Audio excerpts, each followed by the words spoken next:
Assalamualaikum warahmatullahi wabarakatuh. Perkenalkan, nama saya Muhammad Fuad Jamiluddin, NIM 1118007. Saya dari Universitas Pesantren Tinggi Darul Ulum. Video ini bertujuan untuk menempuh tugas mata kuliah media pembelajaran.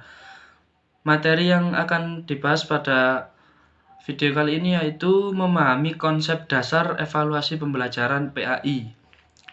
Apa saja konsep dasar media pembelajaran PAI? Bagaimana batasan ciri-ciri dari media pembelajaran? Dan apa sajakah kriteria evaluasi pembelajaran? Nah, mari kita bahas tentang ciri-ciri dari media pembelajaran PAI. Ciri media pembelajaran. Ciri-ciri umum yang terkandung di dalam media pembelajaran yaitu yang pertama, media pendidikan memiliki pengertian fisik yang dewasa, yang dikenal sebagai hardware, perangkat keras, yaitu suatu benda yang dapat dilihat, didengar, atau diraba dengan panca indera. Selanjutnya, media pendidikan memiliki pengertian non-fisik yang dikenal sebagai software, perangkat lunak, yaitu kandungan pesan yang terdapat dalam perangkat keras yang merupakan isi yang ingin disampaikan kepada siswa. Selanjutnya, penekanan media pendidikan terdapat pada visual dan audio. Media pendidikan memiliki pengertian alat bantu pada proses belajar baik di dalam maupun di luar kelas. Media pendidikan digunakan dalam rangka komunikasi dan interaksi guru dan siswa dalam proses pembelajaran. Media pendidikan dapat digunakan secara massal, misalnya televisi, radio, kelompok besar dan kelompok kecil. Selanjutnya, sikap, perbuatan, organisasi, strategi, dan manajemen yang berhubungan dengan penerapan suatu ilmu. Ciri fiksatif properti. Ciri ini menggambarkan kemampuan media merekam, menyimpan, melestarikan, dan merekonstruksi suatu peristiwa atau objek. Suatu peristiwa atau objek dapat diurut dan disusun kembali dengan media seperti fotografi, videotape, audiotape, disket komputer, dan film.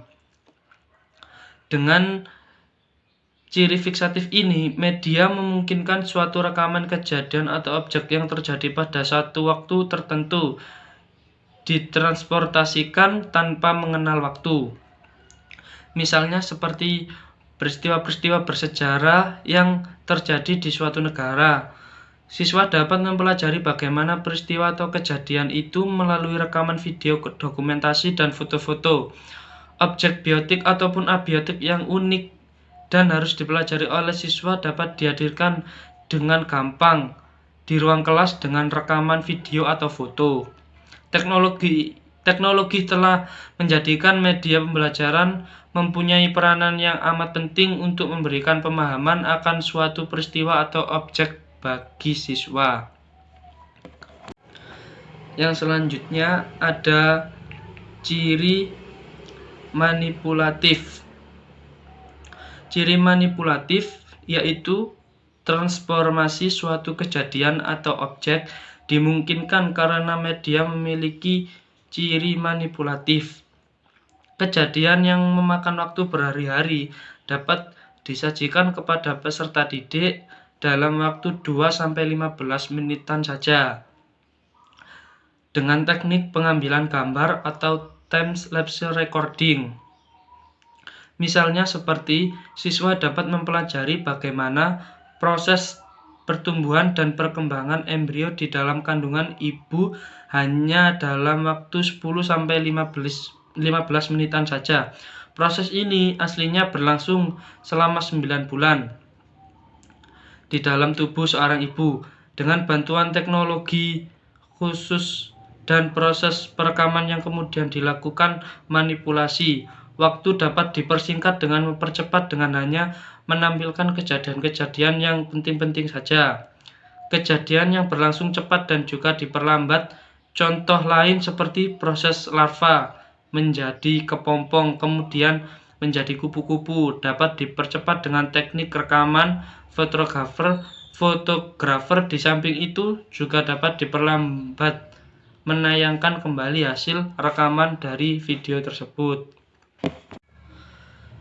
Kemampuan media dari ciri manipulatif memerlukan perhatian sungguh-sungguh, karena apabila terjadi kesalahan dalam pengaturan kembali urutan kejadian atau potongan bagian-bagian yang salah, maka akan terjadi pula kesalahan penafsiran yang tentu saja akan membingungkan dan bahkan menyesatkan sehingga dapat mengubah sikap mereka.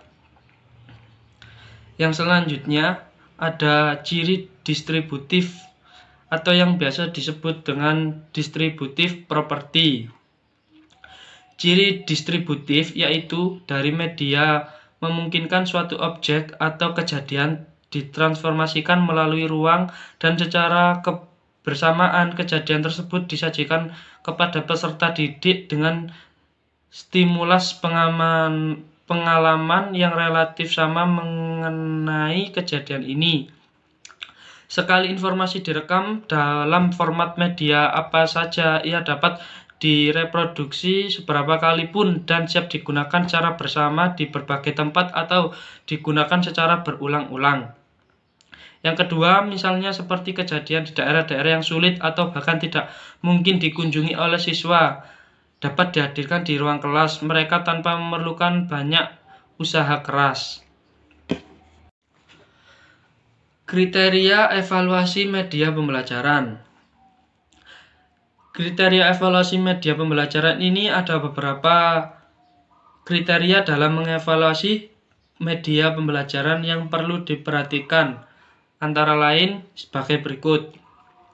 Yang pertama adalah relevan dengan tujuan pendidikan atau pembelajaran. Yang kedua, bersesuaian dengan waktu, tempat, alat-alat yang tersedia, dan tugas pendidik. Yang ketiga, bersesuaian dengan jenis kegiatan yang tercakup dalam pendidikan.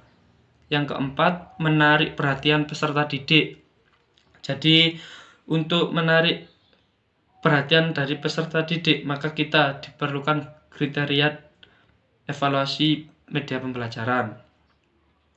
Yang kelima, maksud dan tujuan dari media pembelajaran harus dapat dipahami oleh peserta didik.